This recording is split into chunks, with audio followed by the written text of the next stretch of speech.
जय गुरुदेव। एक भक्त, महाराज जी, आपकी सारी बातें सुनी, किंतु अभी तक एक बात स्पष्ट नहीं हुई।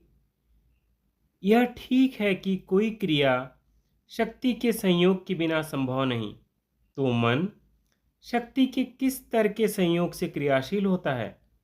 प्राणमय कोश से जो शरीर का संचालन करता है, अथवा चेतन शक्ति के संयोग से जो इंद्रियों के आधार पर कार्यशील है? महाराज श्री, दोनों में से कोई भी नहीं। यह बात मैं एक बार पहले भी कह चुका हूं कि मन शक्ति के जिस स्तर द्वारा कार्यशील होता है उसे चित्त शक्ति कहा जाता है, जो चेतना शक्ति तथा प्राणमय शक्ति दोनों की अपेक्षा भिन्न तथा सूक्ष्म स्तर की है। जिस शक्ति चित्त शक्ति न केवल मन को क्रियाशील बनाती है, वरन चित्त के सभी व्यापार संपादित करती है, जैसे बौद्धिक विचार, संस्कारों का संचय, संस्कारों का प्रारब्ध में परिवर्तित होना, संस्कारों का वासना का रूप ग्रहण करना, वासना के अनुरूप वृत्तियों का उदय होना, विकारों का उद्गम होना, विचारों का तरंगित होना, हृदय में भावों का उभरना इत्यादि।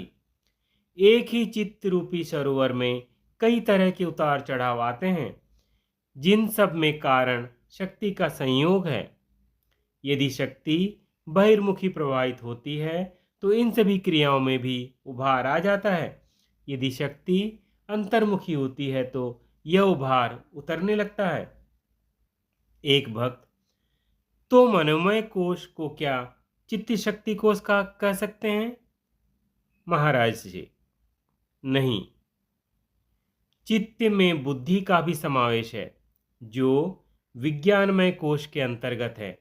मन एवं बुद्धि की क्रिया की पृथकता दर्शाने के लिए मनोमय कोश तथा विज्ञानमय कोश का पृथक पृथक विभाजन किया गया है।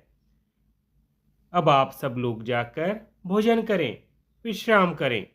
भगवान ने चाहा तो आगे विज्ञानमय कोश पर रात के सत्संग में चर्चा करेंगे।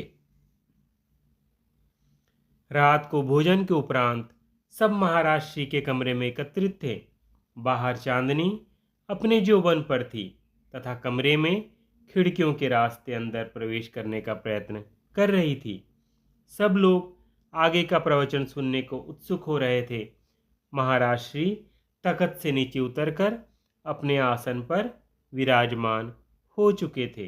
पानी का गिलास उनके पास लाकर रख दिया गया था।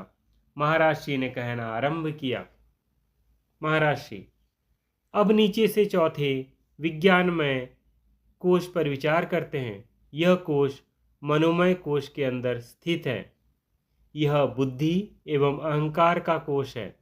अकर्ता आत्मा इस कोश के आवरण के कारण कर्ता की तरह भासने लगता है।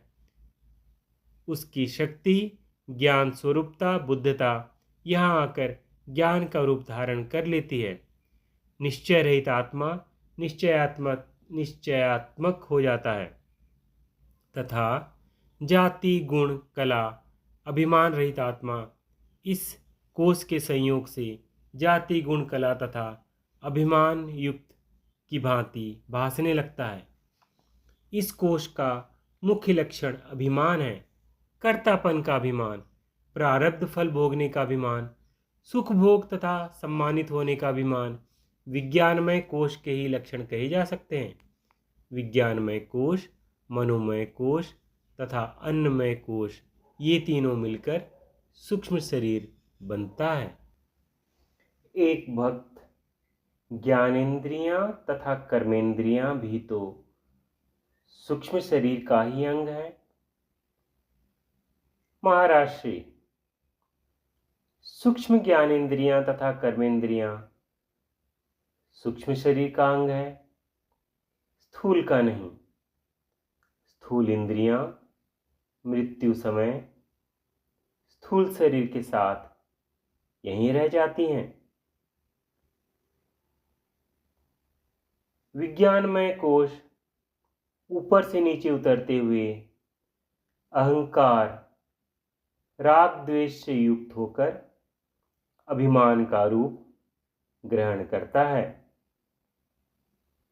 फिर तो कई प्रकार का अभिमान उभर आता है।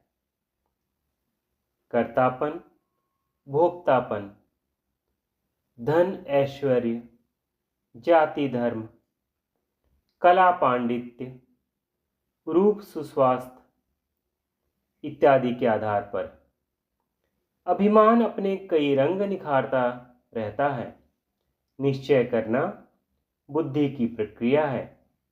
उचित अनुचित का निर्णय, धर्म अधर्म का निर्णय, नित्य अनित्य तथा पाप पुण्य का निर्णय, क्या करना, क्यों करना, कैसे करना, कब करना, क्या सावधानी बरतना इत्यादि सबका निर्णय बुद्धि ही करती है।